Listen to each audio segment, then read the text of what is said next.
this is going to be your walkthrough of your e-collar unit, everything it comes with, and how we're going to use it.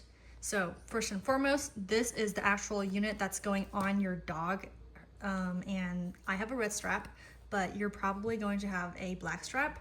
Additional straps and buckle straps are available on the e-collar website itself at ecollar.com. So this is the unit turned off. The way we turn it on is by this red dot right here. It matches with the red dot on the remote right here. And they're magnets, so the way you turn it on, you just kiss the two, turns it on, do it again to turn it off. So this light right here is very important. This is the battery indicator. So green right now is for 50% and above. Yellow is for 25 to 50%. Red is for below 25%, which is when you really want to charge it. Typically, we recommend charging every single night to avoid anything happening where you want to use it, but you don't have enough charge to use it. These are the contact points that go on your dog's skin. And these, the ones that you get, look like these. These are the standard contact points. They do contain traces of nickel, which some dogs are allergic to. So to avoid any sort of complications at all, I changed these contact points out to titanium hypoallergenic ones for everybody. So this light, going back to this light, it's also a flashlight, and the way we activate the flashlight is with the remote. So right now it's turned off. The way we turn on the remote is this big button right here. You press and hold. So press and hold, and it turns it on. Press and hold, turns it off. And it's this button right here. So I'm gonna turn it on. And when it's on and you click it, so just press once, a short press, this is going to become a flashlight.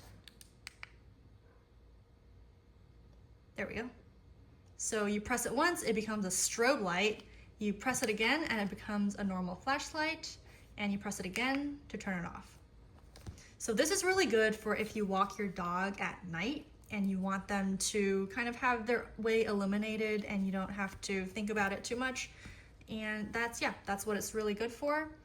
And I recommend that when you put this on your dog, have the flashlight facing their body instead of their face so that it doesn't blind them. On the remote itself, we went over this button, long press to turn on and off, click when it's on to turn on the flashlight on here. This changes the mode of M and C. And the mode that we want is only the C right here. So how you change it, press and hold. So press and hold. So it turned to just M. So I'm gonna do it again, press and hold. Now it's just C. So this mode is what we're gonna use for all of them, for all of the training. And what it does, it makes both buttons, you press once to have this stim once, you press and hold to have it stim multiple times, up to 10 seconds. The only reason why we would ever press and hold is if there was an emergency and your dog was bolting away from you, let's say, and you needed to catch their attention and bring them back really fast. So typically for training, we only tap. So for the back of here as well, this is the charging port, and your charger is gonna look like this. It's gonna have two plugs for this and for this. So the charging, you just open it like this, and then when you're done charging every night, remember to press it in so that it is sitting flush against the remote. And this here is also very similar. It's just this flap right here. Boop. Charging, and then remember to close it and have it sit flush. And the reason why we want to keep it flush when we're done charging is because we want to keep out the dust, and this also makes these both waterproof. So this remote actually floats, because if you drop it in the water, you don't want it to sink and have to retrieve it yourself. But this is also waterproof, so you won't have to worry when your dog goes into the water. On the ET-300, this antenna gives you a half-mile range. So if your dog is in an open field and he's half a mile away, you can still reach him with your remote. But the range is reduced in places like the concrete jungle that we live in or a heavily wooded area. So keep that in mind. This is the dial that turns this number right here, 0 to 100. The only reason why we would ever use 100 is if the dog was very unsensitive to the collar and also bolting at full speed into traffic. That's the only reason why we would ever have to turn it up all the way. So this remote, typically I had it at a 5. That's typically what we use for just at-home training. And the same concept is for the lights, applies to the remote as well. Green for 50% and above, yellow for 25 to 50, and red for 25 and below.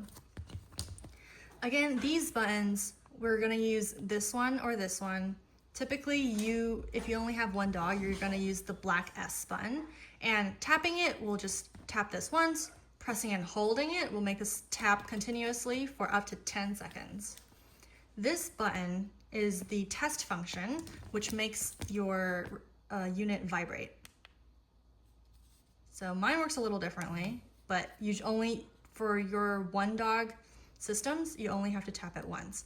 My remote has two collars attached to it, so it's the same concept. You just vibrate yours with this button. So this also comes with a loop for putting a lanyard or a wrist lanyard through it to help you carry it around with more ease and to keep it on your person so that your dog doesn't have this on without you having this on you. And the reason why we always want to have this on you when your dog is using this is so that this is not a wasted product. And you want to be able to reach your dog when they're acting up. So if they're reaching in the trash can and they have this on, but you don't have this on you, it's in your bedroom and you're in the living room, you're not going to be able to target that behavior in that moment. So it's important that when your dog has this on them, you have this on you. So the rest of the stuff it comes with is these. I have a lot of other contact points because I have more collars than just this, but you're going to have additional points. You will be supplied with titanium points once your dog is done training, and I will be giving you the titanium points that they had trained with the entire time. And these are the tools that it also comes with.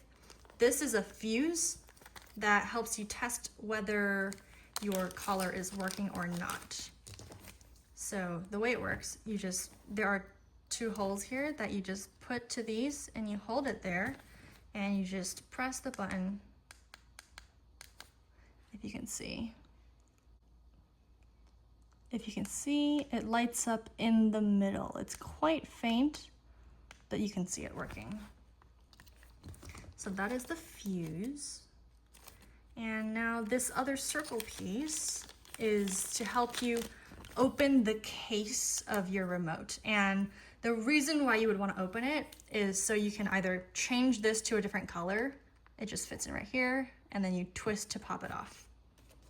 You can change the color of it. Also on ecollar.com, you can find different cases. And also, because after you drop it into the water, you want to take the case apart and let it dry out for a little bit before putting it back together to avoid any damage.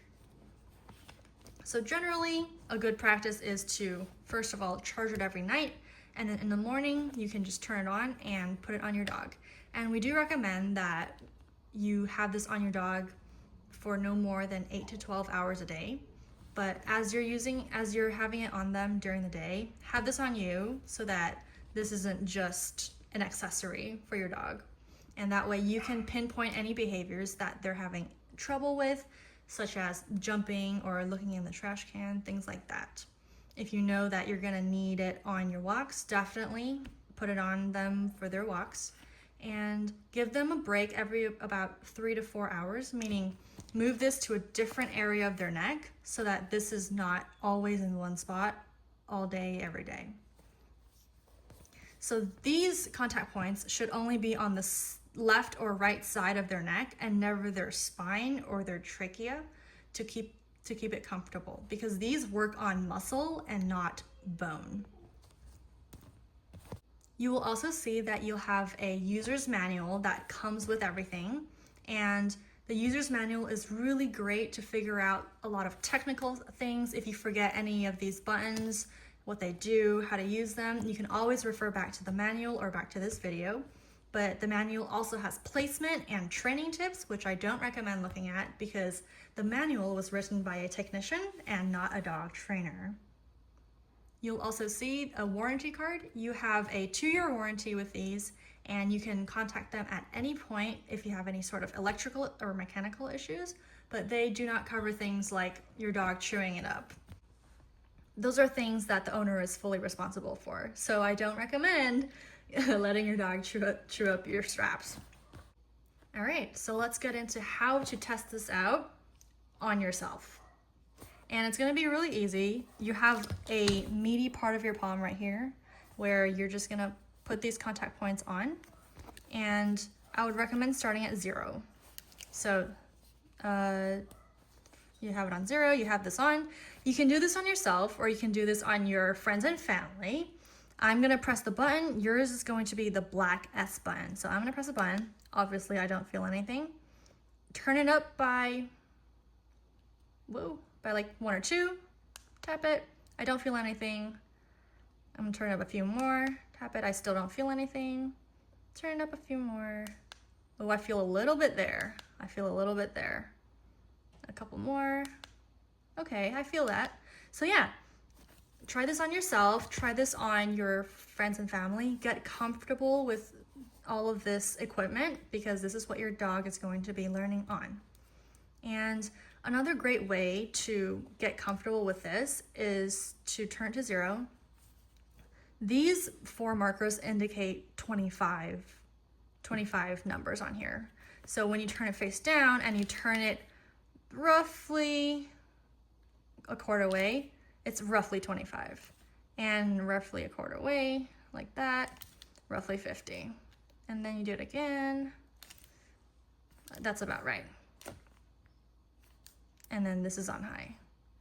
So turning it all the way down, it's really great to turn this face down, turn it a little bit, and try to guess what number you're at, and then turn over to check. So turn it around, turn it up a little, guess what number you're at, and then check. And this gives you a lot of practice with the muscle memory of turning this so that when you're working with your dog, you don't have to keep looking at it and trying to figure it out. So this is a great way, before your dog even comes home, this is a great way to get comfortable and familiar with this unit. So yes, if you guys have any more questions, you can always contact me with my email, with my number that you guys always have, and I will be so happy to answer them. And yeah, happy practicing.